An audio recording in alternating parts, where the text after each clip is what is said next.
Olá, tudo bem? Eu sou o Raul Marcelo e nós estamos dando início a mais um Raul Convida, aqui no canal 7 da NET, a nossa TV comunitária. Recebendo hoje dois convidados especiais. Um que já é conhecido nosso aqui, o músico Maurício Nogueira, apresentando um trabalho novo, um clipe fantástico. Gostei muito, viu, Maurício, do clipe. E nós vamos passar o clipe aqui no final do programa. Então, é um clipe que foi construído, né, e filmado ali na Flona, Floresta Nacional de Ipanema. Depois eu vou perguntar para o Maurício um pouco mais sobre esse trabalho, que ficou muito bonito, inclusive do ponto de vista visual, gostei bastante. Obrigado, viu, Maurício, pela presença. Eu que agradeço, Raul. E o médico Eduardo, presidente do Sindicato dos Médicos aqui. É Sorocaba e região ou é só Sorocaba, Eduardo? Sorocaba e região. Sorocaba e região, né? Que maravilha. E hoje um programa, então, que nós vamos conversar sobre música popular brasileira, com o Maurício, que já esteve aqui no nosso programa, e com o médico Eduardo, para conversar sobre o sistema de saúde da nossa cidade. Porque é um assunto que está aí, né, como o pessoal diz, está bombando aí nas redes sociais, né, todo mundo discutindo, terceiriza, não terceiriza, qual que é o melhor modelo, qual que não é. E nós estamos aqui com o médico Eduardo, que é uma pessoa que tem se manifestado bastante a respeito do tema, conhece profundamente. Eu ouvi sua palestra lá na Câmara Municipal, eu assisti pela internet, eu achei fantástica a tua abordagem, né? Você deu uma abordagem, vamos dizer assim, abrangente em relação ao sistema de saúde, Eduardo. Eu acho que foi muito importante para posicionar bem e fazer uma discussão mais profunda sobre essa situação de para onde vai, né, o sistema de saúde da nossa cidade. Quem quiser participar do programa, nós estamos ao vivo hoje no Facebook e o programa na TV comunitária, no canal 7 da NET. Não é ao vivo, né? Quem estiver assistindo aí, tanto na sexta-feira, ou na reprise no domingo, ou na terça-feira, né, é reprise, é programa gravado. Mas quem está com a gente agora aqui nas redes sociais, é só mandar a pergunta que nós vamos responder aqui ao vivo no programa. Para quem também não conhece ainda, vou mandar aqui o zap do programa. O nosso zap é o 15 99 672 4972. Então, 99 672 4972.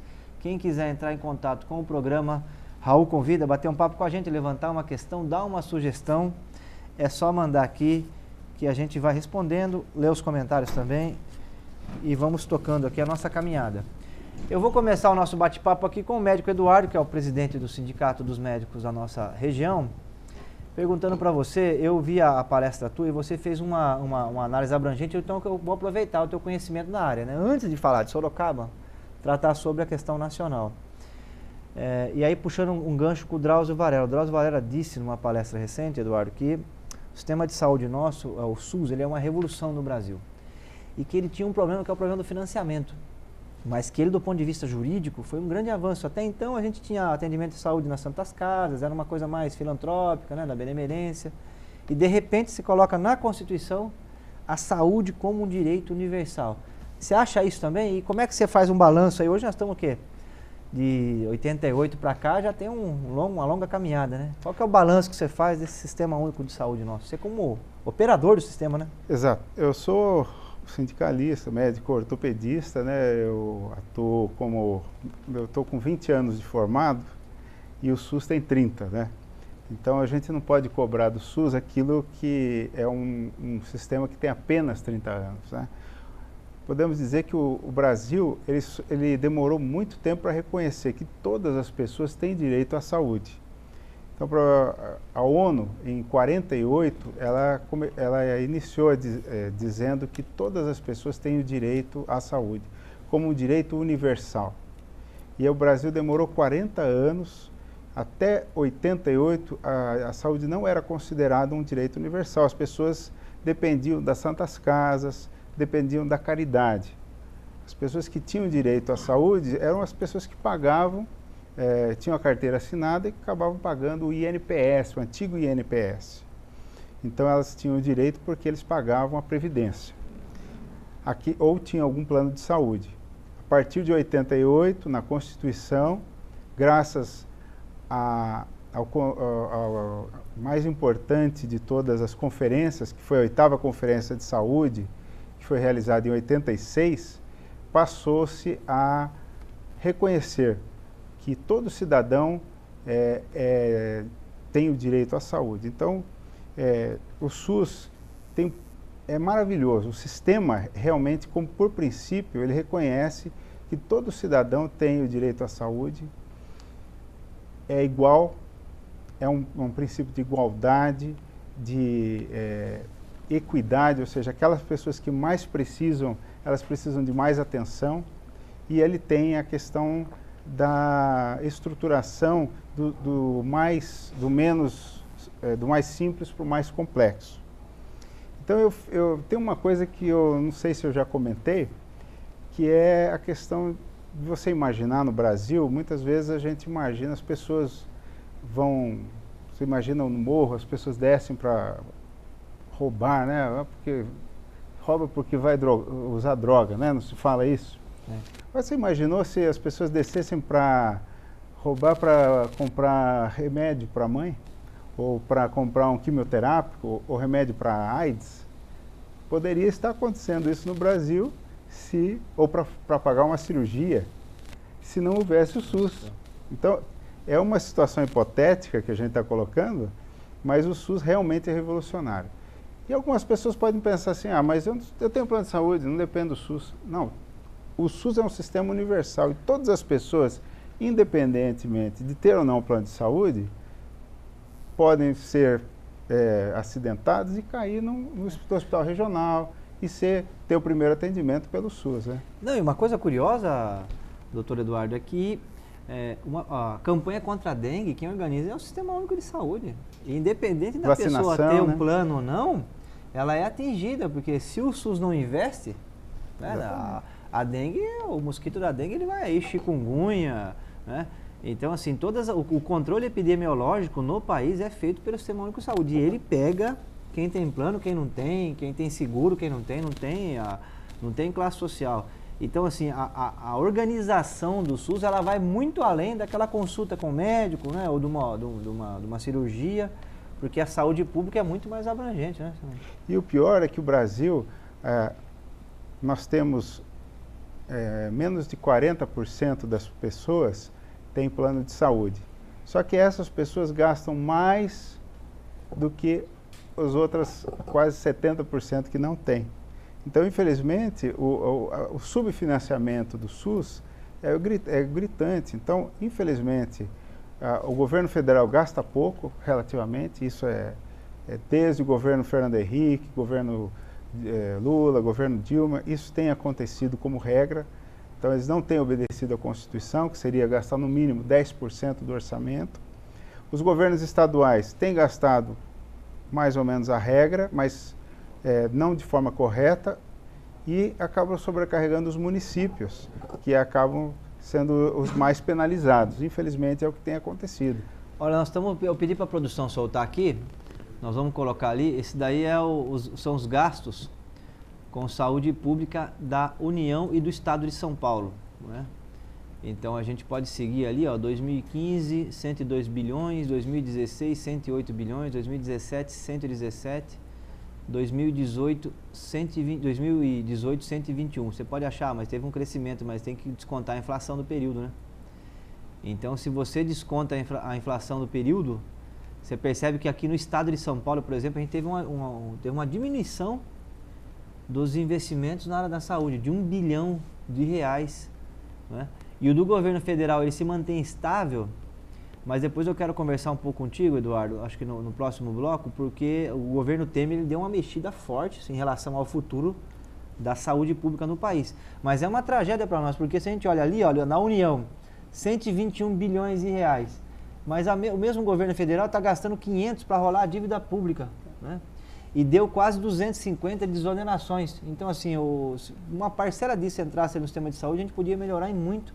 Repassar isso para os municípios, né, para viabilizar, ou fazer parcerias com as Santas Casas para ampliar o atendimento, enfim, tem muitas possibilidades. E aqui em São Paulo a gente gasta 25, só que tem outra curiosidade também. A gente gasta 25, só que a gente deixa de arrecadar 15 com desonerações, e entrega 15 também para o governo federal para rolar a dívida do Estado de São Paulo, porque a taxa de juros é muito alta. Então você tem 30 bilhões mais ou menos que poderiam ser, se não todo ele, mas uma parte revertidas aí para a saúde, para fazer a mesma coisa, né? Parcerias com as Santas Casas, melhorar os hospitais estaduais e por aí vai. Então a questão do financiamento é o assunto, tem até um movimento nacional, né? Pelos 10%, né? Porque os estados, para quem não conhece, os municípios têm uma obrigatoriedade de investimento em saúde, o estado de São Paulo tem uma obrigatoriedade e a União nunca teve. E aí quando teve, não cumpriu, né? Cumpriu. 10, 15 e 18 10, seria. 15 e 18, é isso. E além de tudo, o governo Temer conseguiu passar a PEC do teto dos gastos públicos. Este ano e o próximo não vai ter tanto problema, mas a partir do ano de 2019, né, nós teremos uma tragédia, porque a idade das pessoas, da média da população, vai crescer e, infelizmente, o aumento dos custos de saúde irá aumentar exponencialmente e não vai acompanhar a inflação. Então, nós vamos ter, vai ser uma situação muito grave e eu espero que o próximo governo suste esse desastre que foi essa PEC aí, que foi realmente uma PEC que foi totalmente contra os brasileiros, né?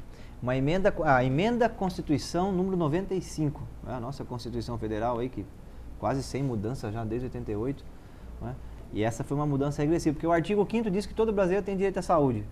E agora nós temos uma emenda que diz que não pode mais aumentar os gastos com saúde e educação além da inflação. Então vai ter que combinar aí com as epidemias, né, com tudo, porque não vai poder passar aquele tetinho da inflação. Se a gente seguir a tabela que a gente colocou ali, tem ano que a inflação está baixa, então não vai ter zero de aumento para a saúde. E de um sistema que não é robusto, né? Um sistema que já tem o problema do subfinanciamento, ou seja, tem menos dinheiro no sistema.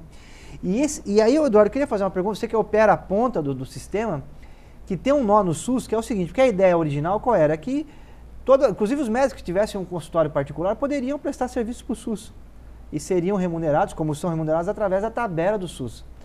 E aí tem um pepino grande, né? Porque a tabela ela não é reajustada, é isso mesmo? Então por isso que muitos consultórios não querem trabalhar com o SUS, né? A tabela não é ajustada desde 2003 ou 2004, se não me engano. Então acontecem absurdos de uma cirurgia cardiovascular ficar em R$110 ou R$200 com toda a equipe cirúrgica, anestesista, tudo mais. Uma cesárea também esse valor, uma cirurgia de joelho de alta complexidade ser R$112. É uma tabela que virou uma tabela quase que simbólica, né? Uma referência para nada. Então, o que acaba remunerando os hospitais são os estímulos chamados pró-Santa Casa, que os estados dão, o governo federal. Então, acabou desvirtuando. Eu costumo falar que o governo Lula, na época que teve a crise dos Estados Unidos, em 2008, ele deveria ter, em vez de desonerado a produção de automóveis, ele deveria ter investido na saúde. Se ele tivesse reajustado a tabela SUS naquela época, investido na indústria da saúde, eu tenho certeza que teria sido muito mais interessante, teria gerado muito mais empregos e teria dado muito mais saúde para as pessoas. E seria mais duradouro do ponto de vista de girar a máquina da economia. Eu acredito que isso teria acontecido de forma mais duradoura naquela ocasião. Mas a escolha foi a indústria automobilística, foi fazer mais do mesmo. O Brasil já tem carro demais, estrada de menos, e aí nós vimos o que está acontecendo. Tá, ruas cheias de carros e, infelizmente, foi uma opção que foi feita naquela época. Eu acho que não foi a melhor. Se tivesse optado por investir em vez de desonerar 18 bilhões, que foi feito na época, e fazer isso no complexo da saúde, farmacêutico, indústria de insumos médico-hospitalares, hospitais filantrópicos, santas casas, tabela SUS, eu tenho certeza que nós teríamos tido uma resposta muito maior, que seria muito interessante para a saúde financeira do nosso país. Eu vou contar aqui para vocês uma história. Eu faço meu mestrado em economia lá na PUC, e eu tenho aula com o professor Aquilas Mendes, que ele é especialista em economia da saúde. E aí ele tem alguns estudos muito interessantes. Um estudo interessante é o seguinte: nos Estados Unidos, 10% só dos empregos estão na indústria. E desses 10%, 5% estão na burocracia da indústria.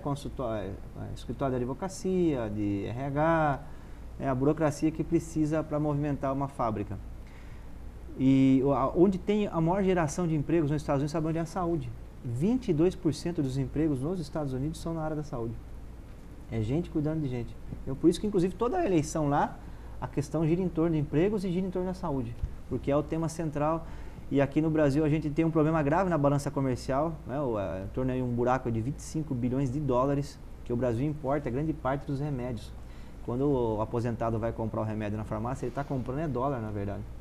Então estaria aí tem uma questão importante que seria, se nós tivéssemos um projeto nacional de desenvolvimento, era de estimular com incentivos fiscais que indústrias nacionais produzissem os remédios aqui. Porque qual que é o nó?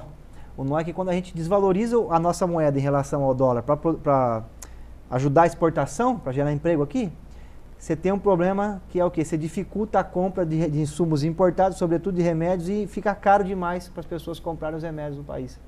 Então você tem inclusive uma coisa que dificulta o estímulo à geração de emprego para exportação no Brasil.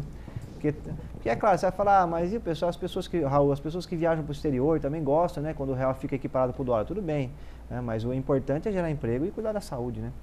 Então, e hoje tem um nó. Se você desvaloriza muito o real, você encarece os fármacos e você cria um problema, e sobretudo para os aposentados, né, que sobrevivem com o salário mínimo para poder adquirir os remédios. Em vez de mexer na questão estrutural, foi feita a farmácia popular, que já é um avanço, mas o que nós devíamos fazer no Brasil mesmo é um incentivo fiscal violento. Tem muitos fármacos que já não tem mais patente, que já é coisa superada de 40, 30 anos. Né? E aonde tem patente, você lembra da discussão da AIDS na época, que o Serra, inclusive, era ministro? Quebrou-se a patente, entendeu? A questão de saúde, ela está acima do, vamos dizer assim, do direito de propriedade, né? A vida é mais importante se você colocar numa balança, não é? Então nós poderíamos até fazer quebra de patente para forçar, né, a fabricação de grande parte da cadeia de fármacos no Brasil, e isso seria um ponto importante. Eu concordo contigo, acho que esse professor Wacas, ele tem vários livros sobre esse tema, e de fato é um emprego do futuro, né? E lá eles contabilizam nos Estados Unidos, desde o salão de cabeleireiro, saúde, até a academia de ginástica, é tudo um complexo. Tudo onde que é gente cuidando de gente para valorizar a saúde, está dentro da cadeia de geração de emprego. É uma coisa fantástica. E aqui a gente negligencia esse tema, que eu acho que foi espetacular essa abordagem sua, Eduardo, que de fato dava para ser a grande geradora de empregos, né? E tá lá, as montadoras Volkswagen, alemã, né, GM norte-americana, pegaram o dinheiro da exoneração e mandaram para suas filiais. E inclusive nem ampliaram as plantas aqui no Brasil. Então, de fato, foi um erro danado essa questão que acabou acontecendo. Mas vocês verem, pessoal, como é importante o tema da saúde e como está sendo bacana esse bate-papo aqui com o Eduardo. E nós vamos continuar. Quero perguntar para o Eduardo depois um pouco sobre Sorocaba, né, como é que ele está vendo aí as propostas que estão na mesa no debate público na cidade em relação à terceirização. Tá joia? Mas nós temos aqui também, né, esse viés cultural do programa, a presença do Maurício Nogueira, já é conhecido de todos nós. Maurício, muito obrigado mais uma vez por atender o nosso pedido. Obrigado, Raul. E como é que tá aí? Eu vi o clipe, ficou maravilhoso. Pedi pro pessoal divulgar, nós vamos passar o clipe no final do programa, hein? Como é que tá? Conta um pouco pra gente desse clipe, da música. Tem uma bailarina lá e tal, né? Ficou...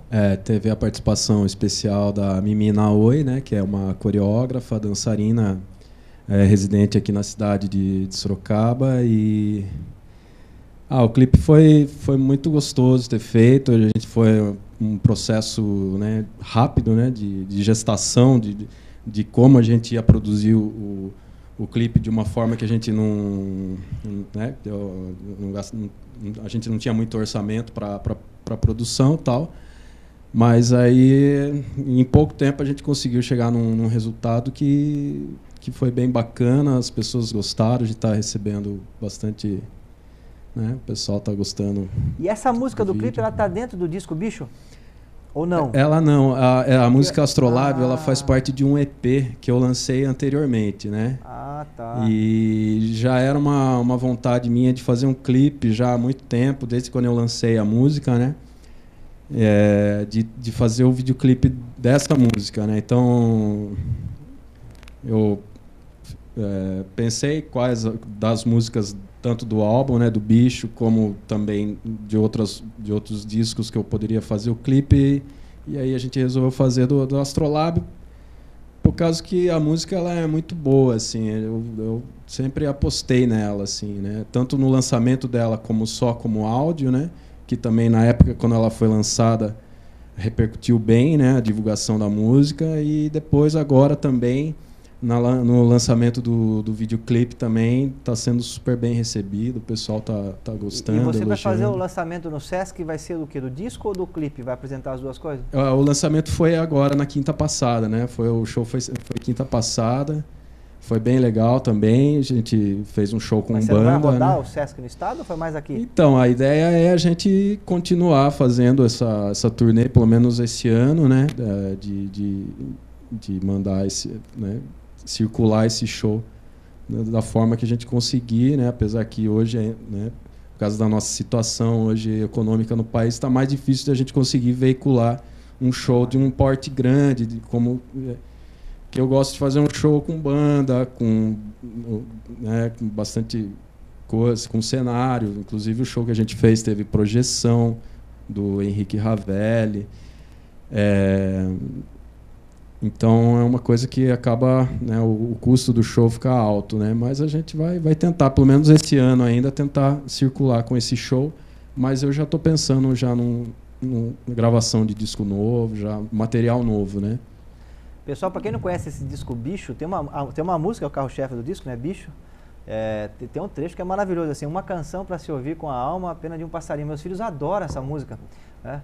E quem quiser esse disco, Maurício, como é que faz para poder ter acesso ao disco Bicho? Como é que é? Hoje o disco ele tá em todas as plataformas, né? A gente já trouxe o disco aqui, né?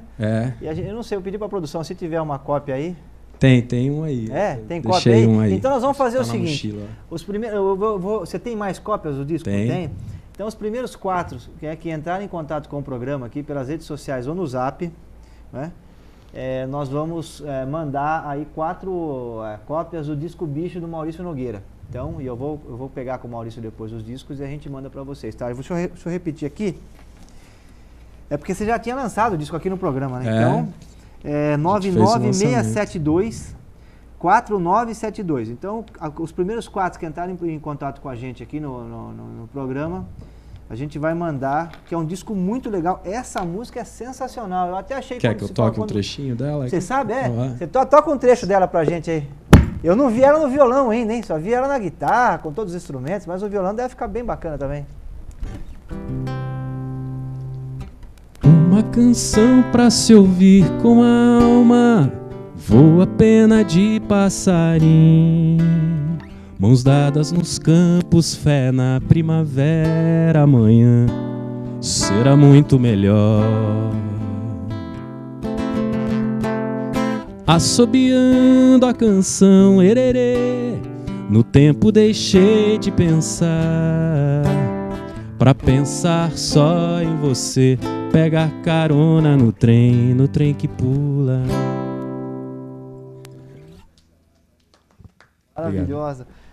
Então aí como é que você... Agora então você tá com o disco Bicho, que já e o clipe de uma música do EP anterior. E você tá pensando em lançar um trabalho novo aí? Como é que é? Vai entrar em estúdio? Esse ano a gente já... Porque no teu caso é fácil, né? Porque você tem um estúdio, né? Então... Aí agora a gente já tá pensando, né? Já estamos pensando já no repertório, começar a ver as músicas que podem entrar num possível novo trabalho que eu tenho a intenção de lançar esse ano ainda, né? Pode ser ou um disco inteiro, ou pode ser um EP.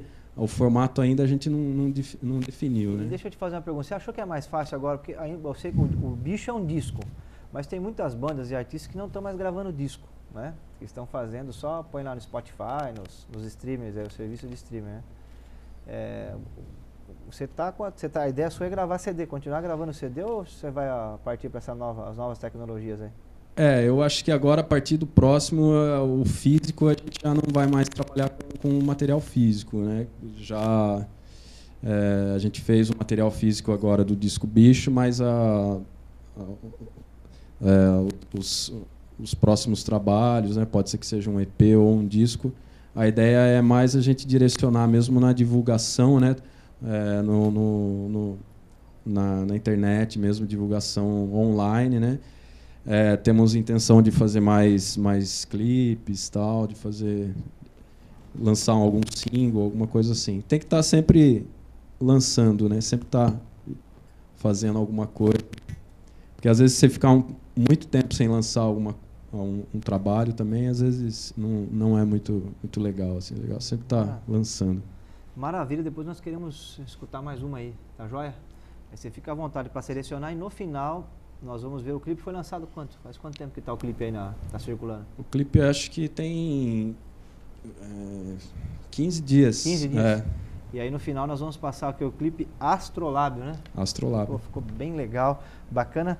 Pessoal, nós estamos aqui seguindo com o programa Raul Convida, recebendo hoje Eduardo Vieira, que é presidente do Sindicato dos Médicos da nossa região, e o músico que está batendo papo aqui com a gente também, o Maurício Nogueira, que está praticamente lançando esse videoclipe novo, que é o Astrolábio, que nós vamos passar aqui. Quem ficar até o final, nós vamos passar aqui no programa. E também as 4 primeiras pessoas que entrarem em contato com a gente pelo zap 996724972, a gente vai mandar aí, através da produção, o CD Bicho, que o Maurício Nogueira já lançou aqui no programa. Continuando a nossa conversa aqui sobre saúde pública, Eduardo, tem na mesa um debate público, né? O prefeito inclusive fez uma live nas redes sociais, né, esses dias para tratar desse tema, né? O debate é sobre para onde vai o Sistema Único de Saúde de Sorocaba. Tem uma proposta na mesa, né, que é a proposta da terceirização, e uma outra, vamos chamar assim de uma outra proposta, que eu acho que não está tão sistematizada, que é manter o que está na Constituição, que é manter o feijão com arroz, vamos chamar assim, né? Que é abrir concurso público, melhorar a gestão e por aí vai. Eu sei que você tem feito um posicionamento incisivo, né? Muito, inclusive, embasado. Eu gostaria de ouvir a tua opinião, né? Afinal de contas, você representa quem de fato vai operar lá na ponta do sistema, né? E isso não é de hoje. Nós temos defendido o sistema universal, público, feito por parte da própria administração desde 2013, quando a gente ainda era conselheiro municipal de saúde. Eu sou funcionário da prefeitura desde 2008 e não tem como ser melhor do que a própria gestão da prefeitura. Se existem problemas, é por falta por incompetência do gestor. Então, às vezes, algumas pessoas falam, mas tem problema, tem algum profissional que não trabalha direito, que atende mal. Mas, se eu falar para você, Raul, que não existem processos administrativos contra médicos na prefeitura, você acredita? Não tem nenhum? Nenhum. Então, quer dizer, das duas, uma. Ou eles estão trabalhando perfeitamente, eu também não posso colocar a mão no fogo pela categoria, né? Porque também existem pessoas que também não fazem a sua parte como deveriam, mas também os gestores são relapsos, não fiscalizam, não punem, não vão e fazem o seu trabalho. Então, precisaria ter o gestor que vai lá e faz o que deve ser feito, que é quando existe algum erro, ele abra um processo administrativo. Então, as pessoas acham que o funcionário público, ele pode fazer o que ele quer, e é um erro, ele não pode fazer o que ele quer. O funcionário público, ele tem um estatuto que ele tem que seguir, e ele pode ser punido desde uma advertência até a perda do cargo que ele tem. Então, quando as pessoas que não são funcionárias acham que o funcionário público ele tem um cargo eternamente, é um erro, porque ele pode sair sim, se ele for comprovado que ele incorreu num erro, ele pode sair. Então, existe erro da gestão. Então, a gestão está sendo feita de forma incorreta, muitas vezes, e aí quem leva a culpa são os profissionais. Então, está com falta na gestão. Está faltando insumos, está faltando medicamentos, os prédios todos deteriorados, sucateados. Aí, de repente, o prefeito Panunzio vem e traz uma solução mágica, injeta uma fortuna para uma entidade social, uma organização social, que usa 10% do orçamento, e claro, para o usuário dá uma impressão de ser um bom atendimento, porque aparentemente é um bom atendimento, porque tem ar-condicionado, cadeiras acolchoadas, atendimento ágil, rapidamente atendido. Qual que é a impressão que ele vai ter? Que ali é melhor do que o serviço público que é prestado pela prefeitura. Então, esse é o debate que se coloca? Não. Então, o cobertor da saúde é curto. Você não pode usar todo o seu orçamento em 2 PAs. Então, 10% do orçamento se usa lá. Poderia pegar uma parte desse orçamento e gastar fazendo cirurgia de catarata no próprio boss, que está lá fazendo essa gestão. Faz cirurgia de catarata no boss e diminui a fila da oftalmologia. Entendeu? Então, essa que é a nossa discussão. Para que gastar tanto com essas 2 unidades que são as terceirizações? Então, nós somos contra a terceirização desde lá atrás. Na época da campanha, você se lembra, nós chamamos você, o Glauber, todos os candidatos, para poder fazer um compromisso de que vocês chamariam um concurso público e parariam com as terceirizações. Você assinou, o Glauber assinou, e o candidato Crespo foi lá, e não só ele assinou, como fez a Jaqueline assinar. Ele assinou? Então ele assinou e se comprometeu publicamente de que faria concurso público, e eu tenho esse documento, e pararia com o processo de terceirização. Então, ele está indo contra o que ele mesmo assinou. E nós não obrigamos ninguém. Eu obriguei você a assinar na época da campanha. Então, agora ele está indo contra a própria palavra dele, está fazendo essas terceirizações. Hoje ele gasta 54 milhões, que são 10%. A intenção dele é ir para 130 milhões e vai ter os aditivos que vão vir, certamente. E é um erro. Nós ingressamos na justiça, estamos provocando o debate, e isso está sendo muito interessante, porque com a ajuda do Fórum Popular da Saúde, do Sindicato dos Servidores Públicos Municipais, e o interessante é que as pessoas estão entendendo, isso que é muito positivo, e isso está sendo para a gente uma aula de democracia. Por quê? Antes, o que a gente via, as pessoas falavam, não, o PA terceirizado é melhor.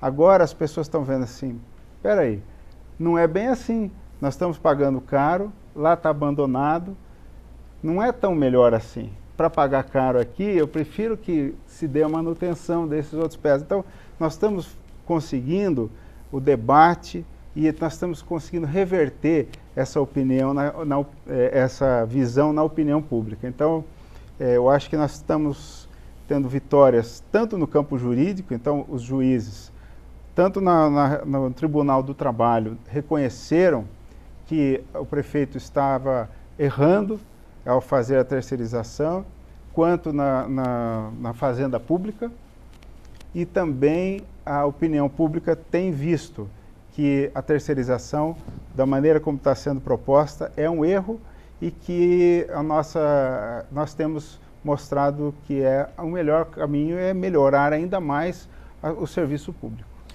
Maravilha, nós vamos continuar nesse tema, até porque o prefeito ele coloca um argumento de que não tem recursos. Então nós temos um estudo aqui preparado aí pelo pessoal da técnica, depois nós vamos colocar ali no Tribunal de Contas, que é o órgão que assessora a Assembleia e fiscaliza os municípios do Estado de São Paulo. É quem dá a última palavra sobre as contas de cada cidade do Estado de São Paulo. Então nós vamos colocar ali para seguir essa discussão. Mas antes disso, eu quero passar aqui para o Maurício Nogueira, porque ele deu uma palhinha ali do bicho e não tocou mais nada. O que você vai fazer mais para a gente aí, Maurício? Aquela lá foi meia música, hein? Tem que ser uma... Esse aí que violão que é? Esse aqui é um área. Área? É um área, é. E esse aqui é companheirão meu já faz tempo. Tá bem judiado o bicho, não? Tá.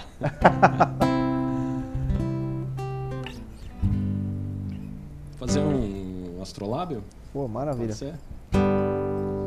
Carranca sem caravelas, barco sem velas, um grande sonho sem um sonhador.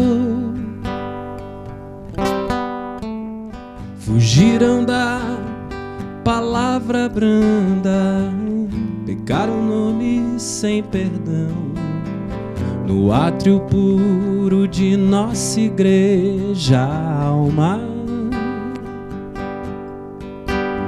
Sinais florescem em coração, meu bem-querer, meu céu, meu mar.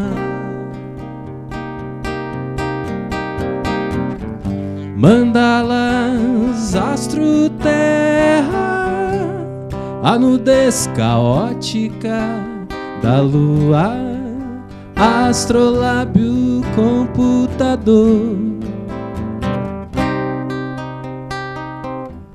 Foi tudo que se sonhou, do teatro aberto da existência. Ah, meu coração bateu, meu coração bateu. Bring me a cup of coffee without sugar, e de brinde uma guerra, a natureza morta na janela. Quem pensou no bem foi mal. Mandalas, astro, terra, a nudez caótica da lua, astrolábio, computador. Foi tudo que se sonhou, do teatro aberto da existência. Ah, meu coração bateu, meu coração bateu.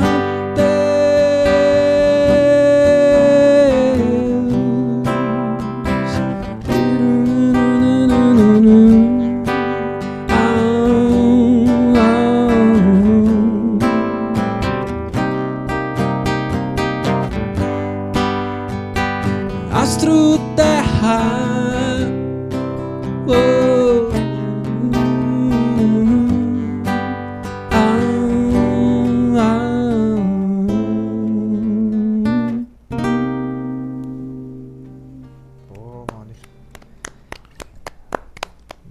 Esse é o clipe, essa é a música, e no final nós vamos ver o clipe dessa música, que ficou maravilhoso. A música já é bonita só com violão, e com o clipe então ficou bem legal. Parabéns, o trabalho está maravilhoso, viu, Maurício?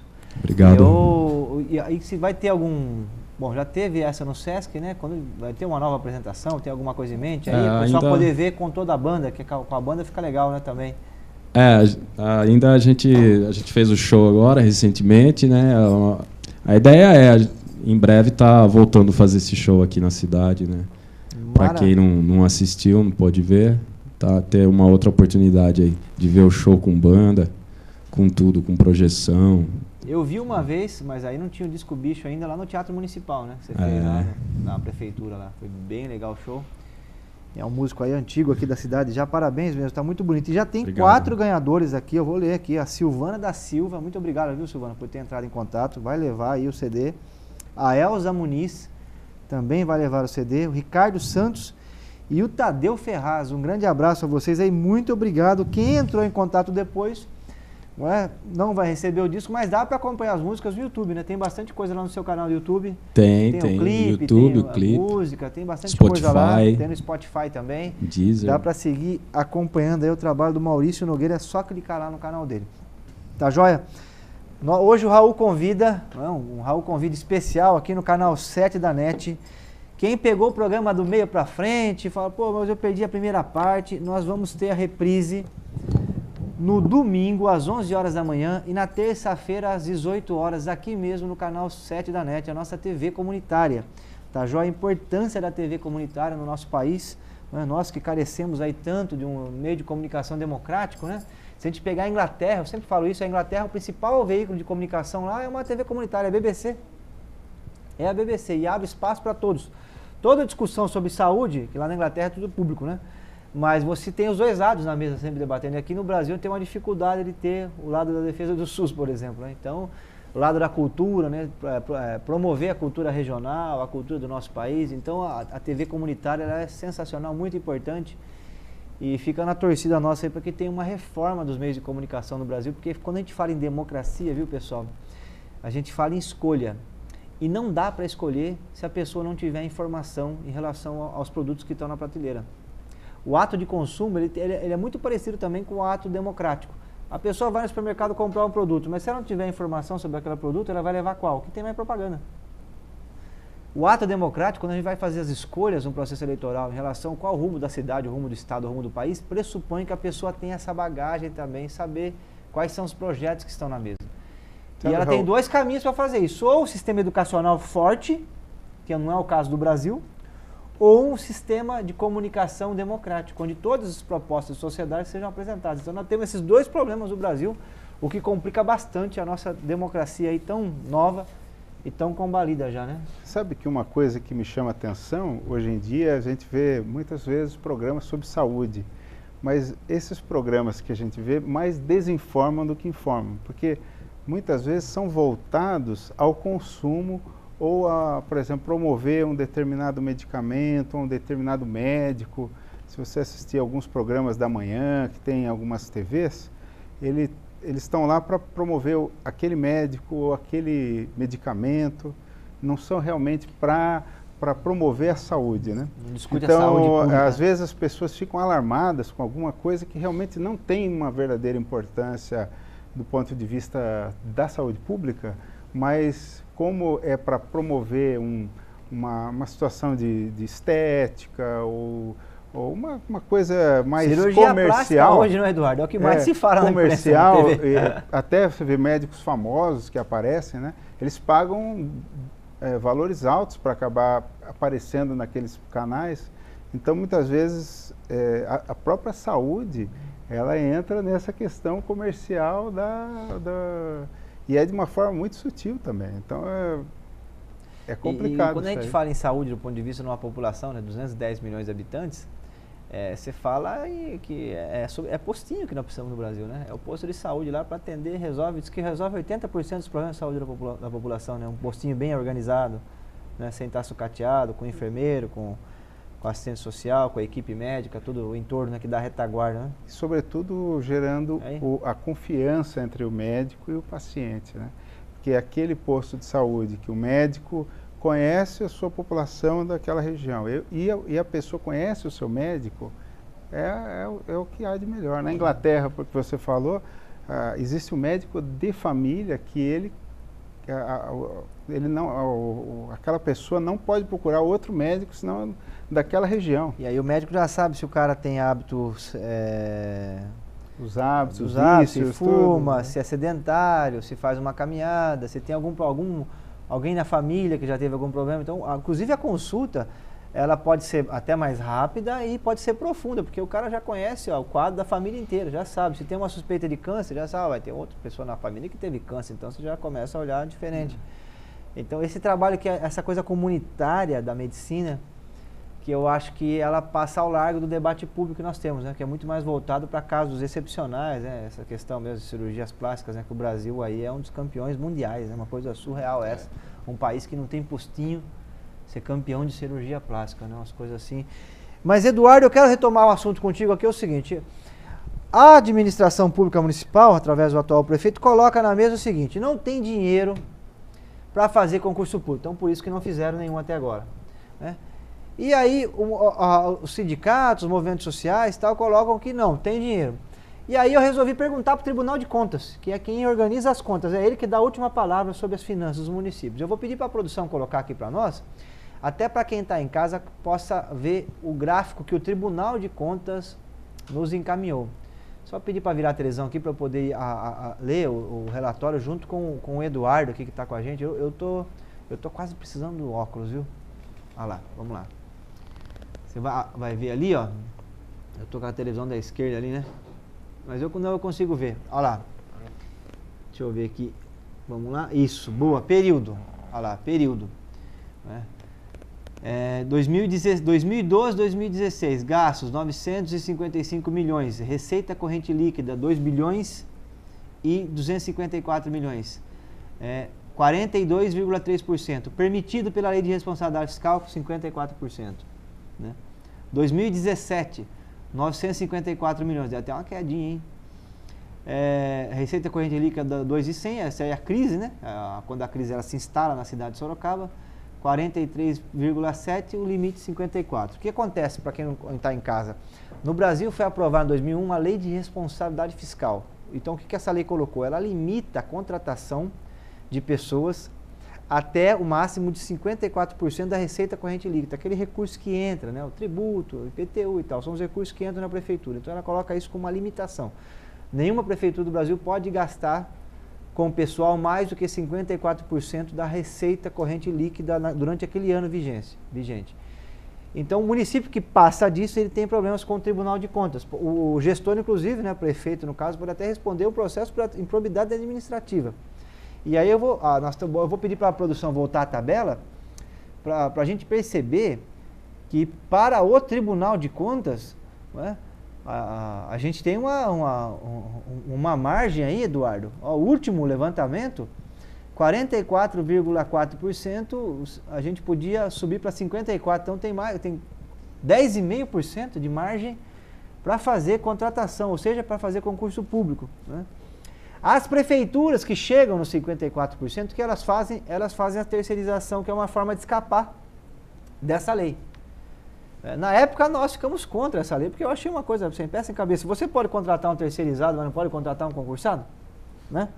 Mas enfim, essa é a situação que nós temos. Até porque tem outro problema também, que é a repercussão disso na Funserv, que nós vamos falar depois. Mas eu queria que você comentasse isso, porque aí é Tribunal de Contas, né? Então assim, prefeitura, você acha que está mentindo em relação a esse tema tão importante? Eles estão colocando que esse valor incorreto é 48%. Eles estão colocando uma indenização que é referente à fundação de 2000 um valor que a prefeitura não pagou para a Funserv de gestões anteriores. E aí aumentaria para... Só que isso é indenização, não entraria na lei de responsabilidade fiscal. Só que eles estão entrando com os 48%. Então, tornam a fazer uma maneira de confundir as pessoas. Então o prefeito a todo momento age para poder confundir.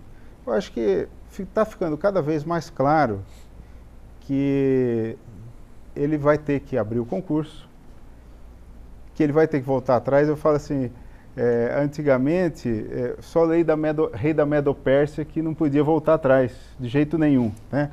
Que tem na história bíblica, né, da história de Esther, de Esther e de Daniel, que o rei da Medo-Pérsia não podia voltar atrás. E o Crespo, eu acho que ele está achando que ele é o rei da Medo-Pérsia, que não pode voltar atrás com a palavra dele.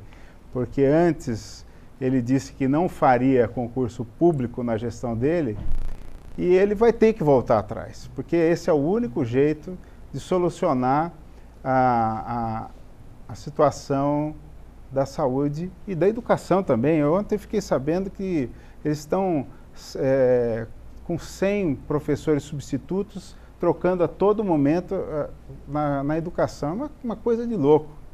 Então, não custa nada. A prefeitura tem 160 milhões para investir, e isso é fazendo concurso público.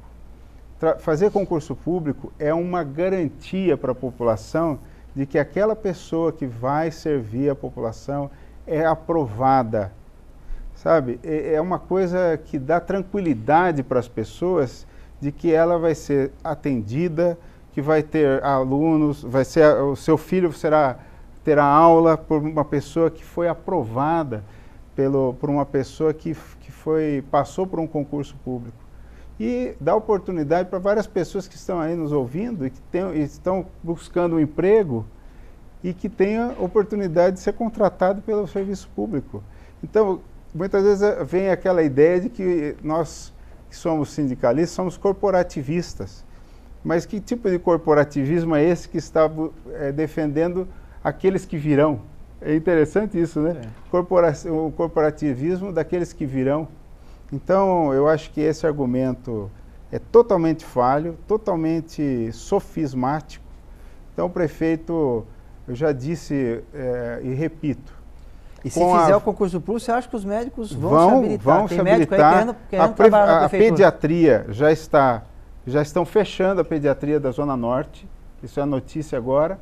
Clínicos vão ter que atender pediatria, que não é o regular, porque não pode. Isso é grave. Isso é grave. Então, o concurso público precisa ser feito, e é agora.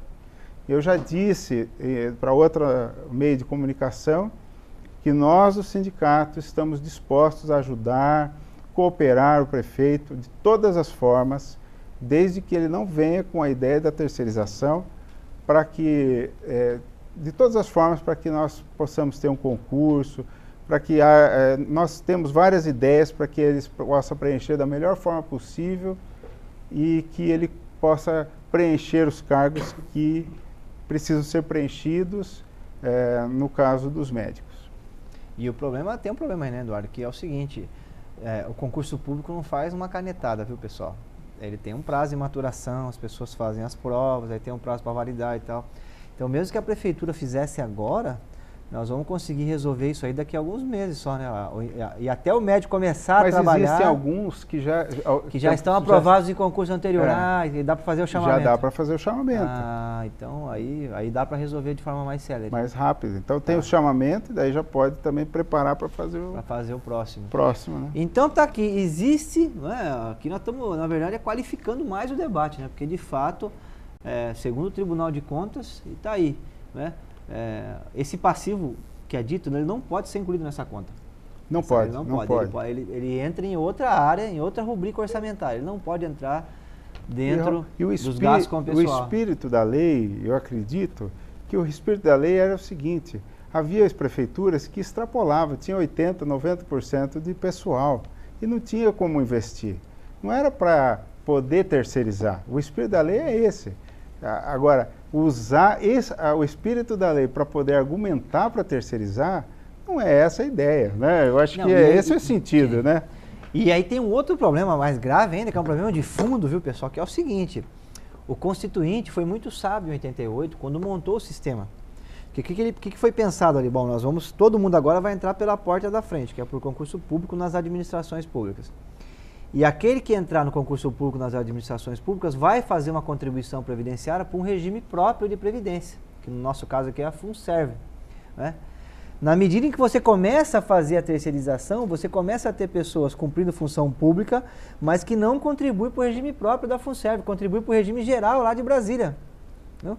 E aí você começa a ter, no longo prazo, um problema grave na FUNSERV aqui, porque é falta de caixa. E aí você vai juntar essa falta de caixa, porque não se contrata mais para o concurso público, com esse passivo antigo que tem aí de prefeitos que não fizeram a sua contrapartida. E aí você junta isso, a FUNSERV pode ficar com problema, como já está com problema de caixa, né? Então, eu tenho estudado a situação da FUNSERV, a FUNSERV já está com problema de fluxo de caixa, e isso pode piorar ainda mais se a prefeitura começar a terceirizar, não só na saúde, mas também as outras áreas. Por quê? O funcionário não vai contribuir lá para viabilizar a fundação. Ele vai contribuir com o regime geral da Previdência, que é de todo mundo, que é lá de Brasília. Então, você vai ter um problema na hora para aposentar os demais servidores públicos, que são aí por volta de 15 mil, né, se contar com os inativos. E é o que aconteceu em São Paulo, que está acontecendo em São Paulo. E aí, o que aconteceu em São Paulo, pessoal? Diante dessa situação, no Estado também, nós tínhamos 120 mil servidores públicos na saúde no Estado. Hoje tem 40 mil, o resto está tudo terceirizado. Tudo terceirizado. Né? O regional é uma coisa curiosa, né? O Alckmin veio fazer a inauguração do novo hospital, que nós somos a favor do novo hospital. É importantíssimo para a região. Só que tem uma coisa curiosa, ele vai ter um pouco mais de 1.000 funcionários. Sabe qual é o déficit de funcionários do Conjunto Hospitalar de Sorocaba? Exatamente 1.000 funcionários. Nós tínhamos 1.000 funcionários a mais no regional no meados dos anos 90. Aí essas pessoas foram saindo por vários motivos e aposentando, e o quadro não foi preenchido. Não foram abertos novos concursos. Então nós estamos abrindo um novo equipamento público, que vai ter por volta de aproximadamente 1.000 funcionários, que são os funcionários que faltam hoje no Conjunto Hospitalar de Sorocaba, né? Só que eles vão ser por modalidade de terceirização. E aí eles não vão contribuir no SPPrev, que é o regime de previdência próprio dos funcionários públicos estaduais. que aconteceu em São Paulo, na cidade de São Paulo, lá o desarranjo foi tão grande que o Dória mandou um projeto para a Câmara, que é parecido com o do Haddad já também, para ampliar a contribuição do servidor público municipal. Então, assim, se você tem poucas pessoas contribuindo, o que você tem que fazer para equilibrar o sistema? Ampliar a contribuição daquela base menor. Então, nós vamos ter que discutir daqui a pouco, Sorocaba, se continuar tendo terceirização, né? Ampliação da contribuição dos servidores ou da prefeitura. Da prefeitura dificilmente não vai ser em cima dos servidores. A corda estoura geralmente do lado mais fraco. Então, um problema estrutural gravíssimo que está colocado aí para o futuro da saúde pública da nossa cidade. E olha, eu quero umas considerações finais. Eu avisei vocês, 1 hora passa voando, né? A gente tinha o programa nas redes sociais e demorava às vezes 2 horas de programa. A gente ficou muito feliz com esse convite da TV Comunitária para vir aqui para o canal 7 da NET. Só que o programa é 1 hora, então agradecimentos aí, quem quiser fazer os agradecimentos, Eduardo, eu quero agradecer mais uma vez aí a tua presença, muito obrigado, e parabéns, viu, por estar tomando a frente num debate público tão importante para a vida da cidade. Eu agradecer você, agradecer todos os amigos aí, parceiros aí, principalmente o pessoal do Fórum Popular de Saúde, você também, toda a equipe que tem nos ajudado também a debater esse assunto que tem nos dado várias vitórias e eu creio que em breve o prefeito Crespo vai fazer o concurso e isso vai ser uma vitória para toda a cidade. Nós vamos concluir, agradecer o Maurício e vamos concluir com o clipe Astrolab. Nós vamos fechar e eu quero agradecer mais uma vez aqui toda a equipe da TV Comunitária, muito obrigado. Chegamos ao fim de mais um Raul Convida com uma preocupação em relação à situação democrática do nosso país. O debate dessa semana é em relação aí à possível prisão do ex-presidente Lula. Eu quero dizer aqui alto e bom som que todo cidadão, independente inclusive do crime que se cometa, tem que ter direito à presunção de inocência. Esse é um direito já secular, é uma conquista da humanidade. Presunção de inocência. E o segundo, o que está na nossa Constituição, que é só cumprir pena depois que o processo transitou em julgado. Eu, como advogado, preciso frisar isso aqui. Nós estamos vivendo os tempos no nosso país em que a Constituição está sendo aos pouquinhos rasgada. E nós não podemos admitir que se rasgue esse capítulo da Constituição que é tão importante, que trata da liberdade das pessoas. Não é em relação ao ex-presidente Lula, mas em relação aos 210 milhões de habitantes que nós temos no nosso país. Nós precisamos cumprir a Constituição. A democracia pressupõe isso. Não é o mais forte que vence, é o que está escrito na lei e, sobretudo, na Carta Máxima nossa, que Ulisses Guimarães disse tão bem, que é a Carta Cidadã, a Constituição de 88, que trouxe grandes avanços ao Brasil. Eu estou entre aqueles que não aceitamos retrocessos nessa área, sobretudo nas liberdades individuais. Portanto, acho que o Supremo Tribunal Federal agiu de maneira muito equivocada. Em vez de colocar a discussão em abstrato, se a prisão de segunda instância vale mais do que o trânsito em julgado, colocou o habeas corpus do Lula e personificou um debate. E o próprio STF criou essa dificuldade. Por quê? Porque o ministro do STF, ele não foi eleito, ele não pode alterar a Constituição, ele é o guardião da Constituição. Os únicos que poderiam mexer na Constituição são os deputados e senadores da República que são eleitos para isso. E para mexer na Constituição você precisa ter 2/3, é uma votação muito difícil, tem que ter uma grande maioria, ou seja, tem que ter quase que um consenso grande dentro do Congresso Nacional, né? E o STF resolveu legislar, e ao fazer isso, jogou o país uma grave crise política, numa situação complicadíssima, que é a situação que nós estamos vendo hoje. Então não é em relação a uma pessoa, é em relação a todos nós. A presunção de inocência e o direito de cumprir pena depois que transitou em julgado um processo é um direito fundamental, está previsto na nossa Constituição, e eu quero deixar aqui o nosso posicionamento de que isso vale para todos os brasileiros, né? Que a Constituição não pode ser rasgada e que o STF, e ficou mais feio ainda, né? Que o STF, além de querer legislar e mudar a Constituição, foi pressionado até por membros do Exército. O Exército é para cumprir as ordens do chefe do Executivo no Estado Democrático de Direito. Eu fiquei abismado, o general Vilas Boas mandando no Twitter, pressionando, né? Quem usa arma não pressiona, ameaça. Pressiona o movimento social, o sindicato, a associação, o político, o jornalista, né? O intelectual, o artista, esse pressiona. Agora quem anda armado não faz pressão, quem anda armado faz ameaça. E o Exército fez uma ameaça. Como nós não temos um presidente da República, se tivéssemos, teria que ter imediatamente exonerado o general das Forças Armadas. E vou mais longe, se eu sou advogado, né, do paciente que está pedindo o habeas corpus, eu pediria a interrupção do julgamento no STF. Porque é inadmissível que um juiz julgue uma causa tão importante como essa sob pressão. E no caso, sobre ameaça. Porque o Exército, através do general... O bom é que a Aeronáutica, através do seu comandante, diz que é contra esse tipo de posicionamento. Mas as Forças Armadas, com esse posicionamento de ameaça ao Supremo Tribunal Federal. Para que a gente não volte aos tempos bicudos, que custou tão caro a Sorocaba, né? Nós perdemos Alexandre Vanuc Leme com 22 anos de idade, na época da ditadura militar, em 1973. A gente não quer a volta a isso. A gente quer aprofundar a democracia, caminhar nesse caminho, que é o caminho do debate, da discussão. E aquele que é o soberano, que é o povo, decide no processo eleitoral livre, sem pressão, quais são os melhores projetos para o Brasil. É assim que funciona nos países desenvolvidos, é assim que está funcionando no Ocidente, e é assim que a gente quer que funcione no nosso país. Tá? Já é fechado o editorial, encerrando o programa com um clipe aí do Maurício Nogueira, Astrolábio. Fiquem com Deus todos e mais uma vez obrigado aqui pela presença dos nossos convidados. Então, um grande abraço.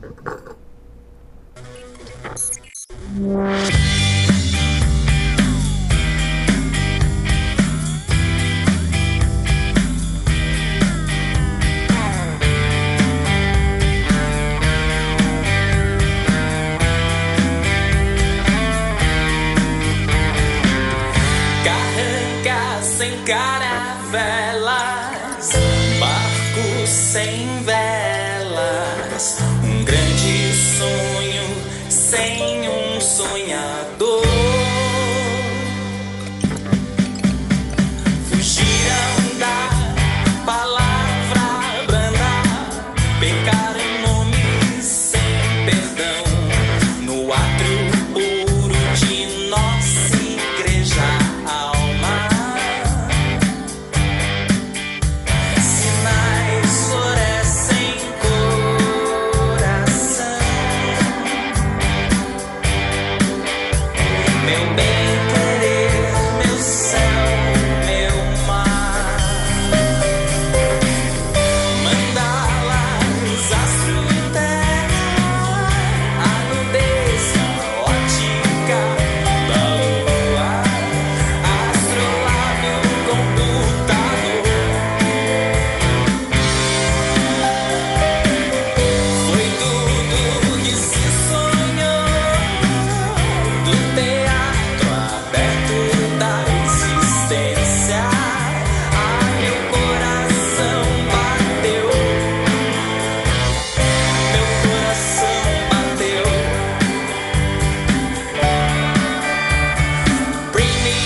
sem um sonhador.